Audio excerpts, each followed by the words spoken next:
Muy buenas tardes, profesor Marcos. Espero esté muy bien. El día de hoy vamos a dar la disertación sobre la última unidad.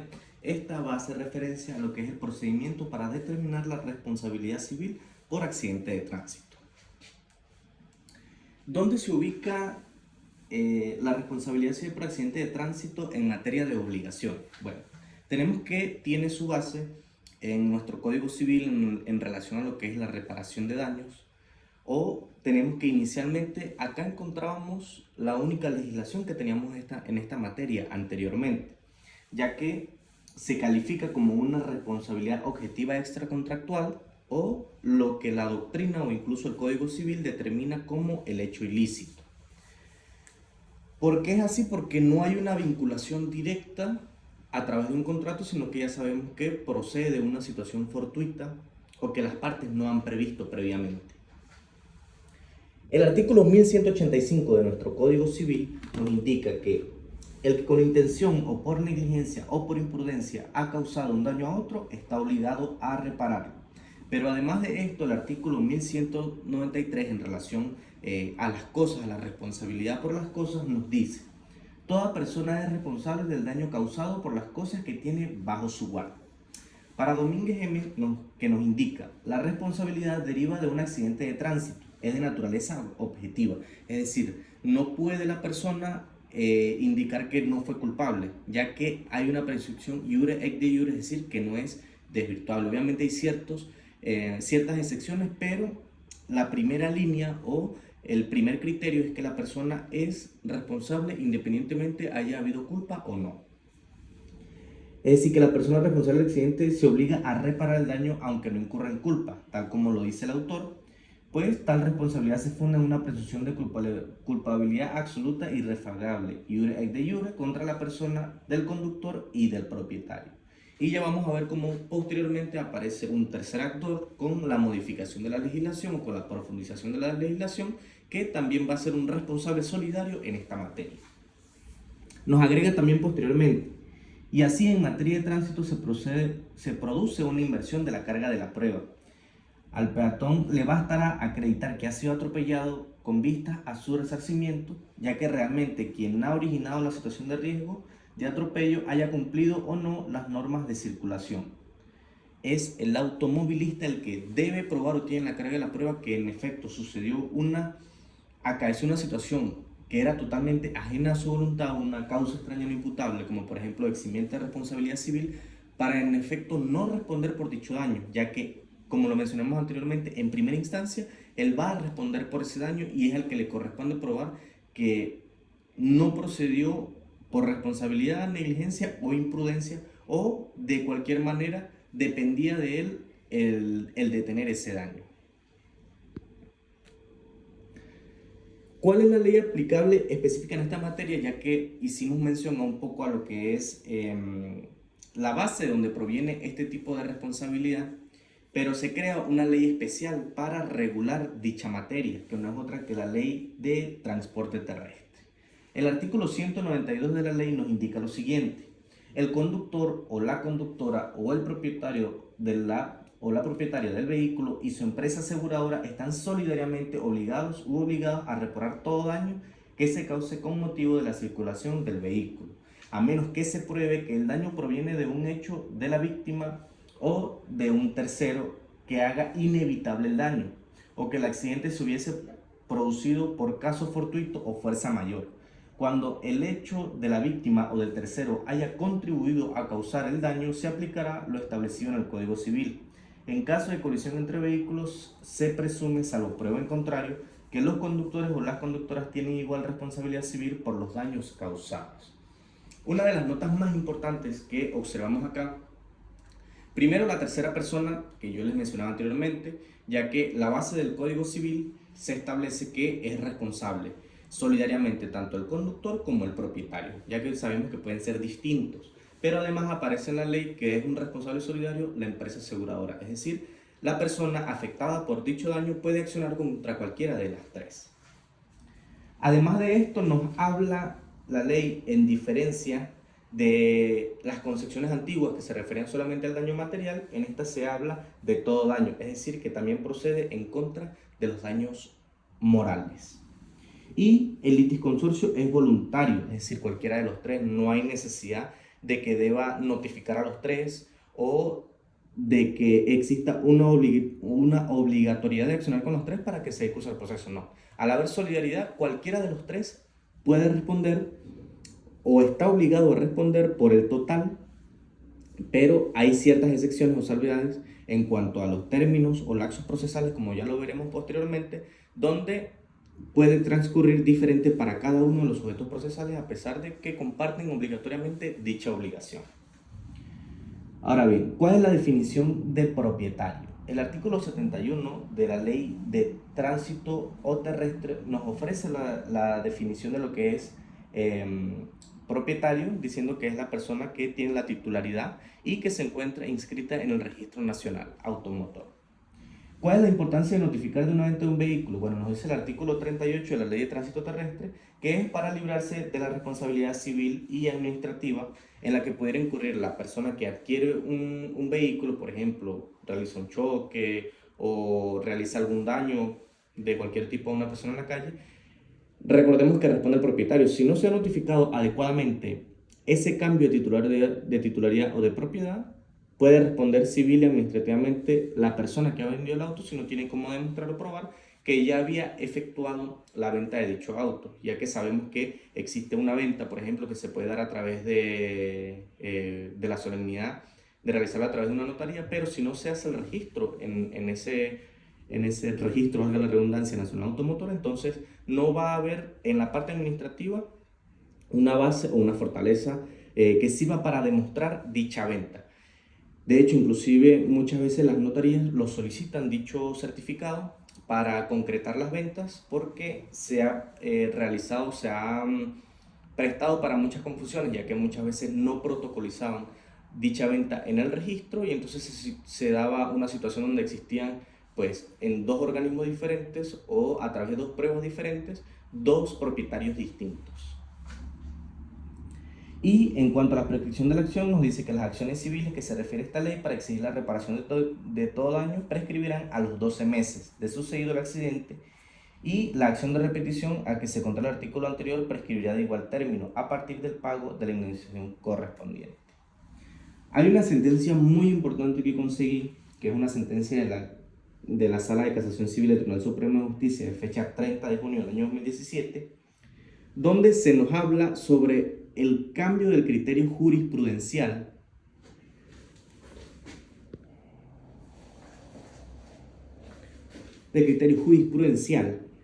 ya que anteriormente toda la opinión de los tribunales de primera instancia, segunda instancia y de incluso la Sala de Casación Civil era que en referencia al articulado del Código Civil que trata en materia de prescripción, es que debía existir para interrumpir la prescripción el registro del libro de la demanda y la orden de comparecencia en el registro correspondiente. Esto se debía hacer anualmente, es decir, que si se hacía un registro de la demanda se interrumpía el acto de la prescripción, pero si transcurría un año dentro del proceso por X motivo, sin que lograra notificarse, bien sea a la parte demandada o a un defensor ad litem, si no se renovaba dicha inscripción en la oficina de registro correspondiente, esa interrupción de la prescripción pues no podría llevarse a cabo y se cumplirían los lapsos para que operara la prescripción. ¿Dónde viene el cambio de criterio? En que la sala considera que tanto las normativas antiguas como las vigentes deben estar adecuadas a los nuevos principios constitucionales. Dichos principios establecen, pues ya sabemos que el principio de la no formalidad que hemos visto anteriormente, además de esto, indica que hay una carga excesiva hacia la parte accionante que ya demostró previamente que quería hacer uso de sus derechos o de la acción que la ley le confiere, como para que año tras año, entre las infinidades de gestiones judiciales que tienen que hacer, también tenga que realizar año tras año esta acción, cuando pues ya lógicamente y tácitamente al haber impulsado el procedimiento en una primera instancia hay una declaración de que éste quiere hacer un ejercicio de la acción y no dejarla fenecer o no dejarla morir. Entonces por eso la sala nos indica lo siguiente en dicha sentencia. Esta sala de casación abandona el criterio hasta ahora mantenido y establecido referido a que en materia de acciones civiles reguladas por la Ley de Tránsito Terrestre, una vez que se interponga la demanda y se registre la misma con la orden de comparecencia del accionado, se tendrá interrumpida la prescripción de conformidad con los artículos 196 de la Ley de Tránsito Terrestre y 1969 del Código Civil venezolano. Y no será necesaria un nuevo registro de la misma demanda y orden de comparecencia del demandado siempre que los conceptos inicialmente demandados no sean reformados, ya que en este caso ello conlleva a un nuevo auto de admisión de la demanda, el cual deberá ser nuevamente registrado.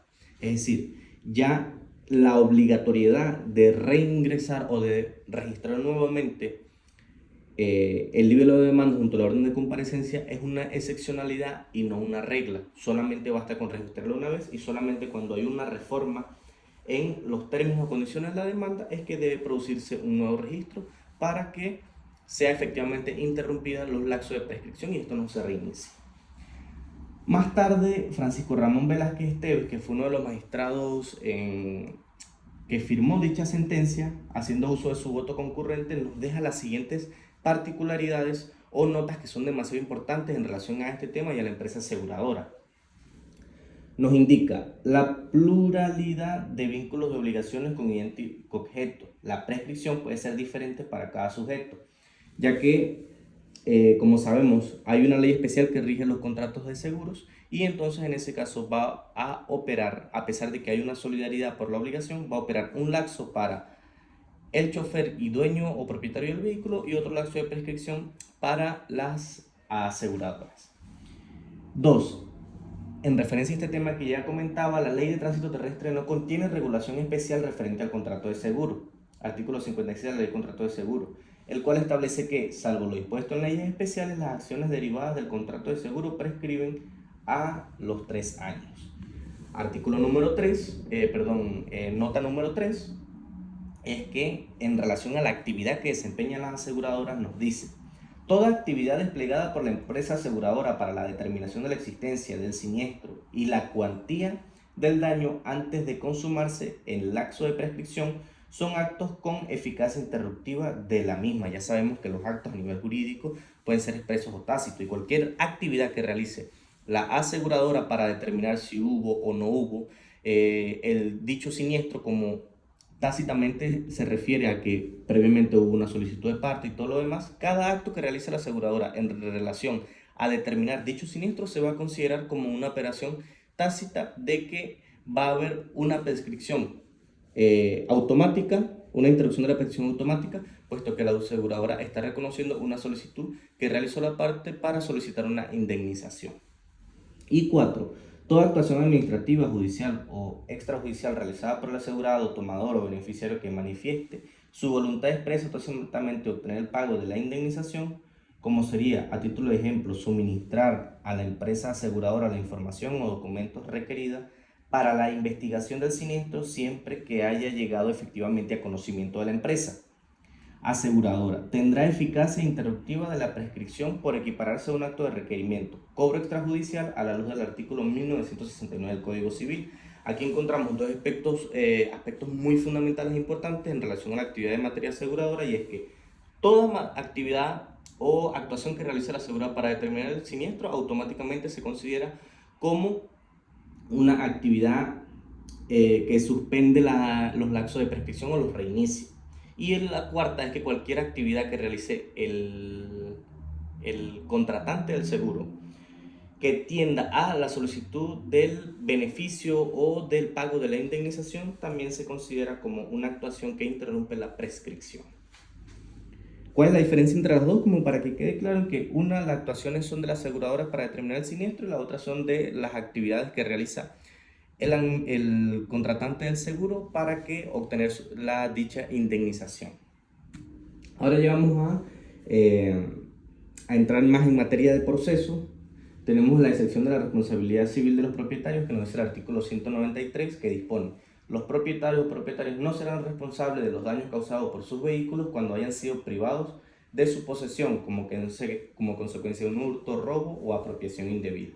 es decir, una causa extraña no imputable. El procedimiento judicial aplicable en materia de tránsito lo encontramos entre los artículos 859 al 880 de nuestro Código de Procedimiento Civil. El artículo 859 nos habla del procedimiento oral y nos hace indicación o remisión expresa que ese procedimiento se va a aplicar cuando sean o versen sobre las demandas de tránsito. El artículo 860 nos habla de la predominancia de la oralidad en el proceso y solo por excepción la actuación escrita, cuando deban practicarse pruebas antes del debate oral que requieran el levantamiento de un acta, por ejemplo. El artículo 861 nos habla de la posibilidad de nombrar relatores para coadyuvar en los procesos escritos y en el artículo 862 y 863 nos dice que la práctica de la prueba se da en la audiencia oral. Solamente tenemos como excepción a este principio las pruebas que deban realizarse fuera del tribunal y si se tratan de experticia, los expertos presentarán sus conclusiones en la audiencia oral. ¿Cuál es la consecuencia jurídica de que no se realice así, de que no se presenten informes, de que no se presenten las conclusiones en el debate oral? Que simplemente las pruebas serán ineficaces.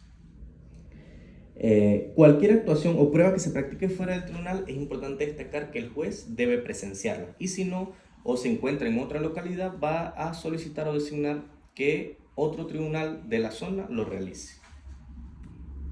Inicio del procedimiento oral y breve. En el artículo 882 que remite al artículo 340 en relación a los requisitos que debe contener la demanda, nos indica que la demanda se inicia por la presentación de dicho libro de demanda cumpliendo con las formalidades que se establecen en dicho articulado, es decir, el artículo 340. El emplazamiento, tenemos que el artículo 883 nos dice que 2 días siguientes al acto de notificación del demandado, que no es otra cosa que la presentación que debe hacer el demandado para realizar la contestación de la demanda. Las cuestiones previas, ¿qué son? Bueno, de acuerdo a la doctrina. ¿Y por qué hacemos mención a las cuestiones previas? Ya que al momento de la persona demandada realizar la contestación de la demanda, tiene dos opciones: contestarla o presentar las cuestiones previas. Ahora bien, ¿qué son las cuestiones previas? Nos dicen que en derecho procesal son mecanismos que tiene el demandado de acuerdo a la ley para exigir que se subsane algún vicio dentro del proceso o en su defecto se deseche la demanda por existir algún impedimento de la ley para proseguir con el juicio. Las cuestiones previas las encontramos tipificadas en el artículo 356 del Código de Procedimiento Civil y su tratamiento se realiza de acuerdo a las siguientes reglas. Del ordinal 2 al número 6 pueden ser subsanadas por el demandante. Es decir, ya que estas son normalmente cuestiones previas referentes a la cualidad del demandante, la cualidad del demandado, si se notificó o no se notificó a la persona adecuada, este tipo de cosas. De los ordinales de 7 al 8 se continúa el proceso y no se dicta sentencia hasta que se haya resuelto. Esto hace referencia a cuando hay, por ejemplo, litispendencia. Y del numeral 9 al 11, la demanda se desecha si se aprueban dichas cuestiones previas.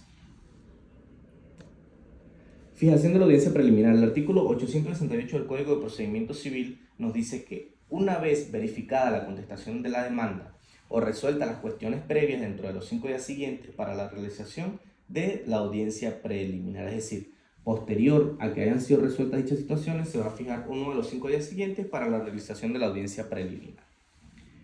Tercerías y fijación de la audiencia del debate oral, artículo 869. Dentro de los 30 días siguientes a la finalización del lapso probatorio, se va a realizar lo que es la fijación de la audiencia ya como tal, del debate oral. Una nota importante es que en caso de la reconvención se suspende el curso del proceso hasta que puedan continuar a la par. Esto en caso de reconvención, que ya sabemos que es que una parte pasa de ser demandada a ejercer acción en contra de la otra parte. Entonces en esta situación el tribunal, con fines de economía procesal y de practicidad, va a esperar a que las dos causas estén en el mismo estado, ya que en caso de reconvención la parte demandante ahora va a ser requerida para que realice la contestación de la demanda. Entonces básicamente lo que se hace es esperar que ambos procesos puedan concurrir a la par con fines de, como dije anteriormente, economía procesal y practicidad. ¿Cuáles son los efectos de la no comparecencia de la audiencia oral? El artículo 871 nos indica: si no asiste ninguna de las partes, se declara la aprehensión, pero si solo asiste una, se practican solamente las pruebas de dicha parte.